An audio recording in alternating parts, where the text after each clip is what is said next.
இப்போ வந்து என்ன செய்ய போறோம்னு பாத்தீங்கன்னா கத்திரிக்காய் சட்னி செய்ய போறோம். கத்திரிக்காய் சட்னி எப்படி செய்யறதுன்னு வாங்க பார்க்கலாம். நான் வந்து செடியில இருந்து பறிச்ச ஒரு குண்டு கத்திரிக்காய் எடுத்து வச்சிருக்கேன். இந்த கத்திரிக்காய் வந்து கட் பண்ணிடலாம்.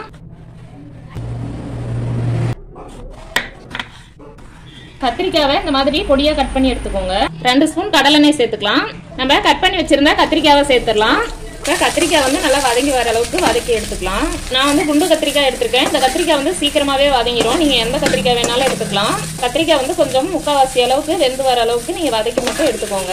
எந்த கத்திரிக்காயா இருந்தாலும் பரவாயில்ல. கத்திரிக்காய் வந்து நல்லா வதங்கிருச்சு. இந்த மாதிரி வதக்கி எடுத்துருங்க.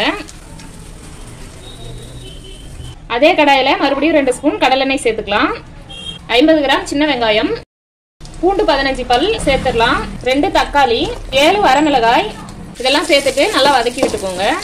தக்காளி, வெங்காயம், வரமிளகாய், பூண்டு எல்லாம் சேர்த்துடணும். இதெல்லாம் நல்லா வதங்கிருச்சு. இப்போ 1/4 ஸ்பூன் சீரகம் சேர்த்துக்கலாம். பெருங்காயத்தூள் கொஞ்சம் சேர்த்துக்கோங்க. இப்போ கத்திரிக்காயும் இதுலேயே சேர்த்துடலாம். உப்பு தேவையான அளவு சேர்த்துக்கோங்க. ஒரு மலை நெல்லிக்காய் சைஸ் புளி சேர்த்துக்கலாம். கத்திரிக்காய் செலவுகள் எல்லாம் நல்லா வதங்கிருச்சு. நம்ம வந்து ஆற வச்சிடலாம். செலவுகள் எல்லாம் நல்லா ஆறிடுச்சு. தக்காளியோட தோலை வந்து உரிச்சு எடுத்துடலாம். வதக்கி வச்ச கத்திரிக்காவை மிக்சியில சேர்த்து அரைச்சி எடுத்துக்கலாம்.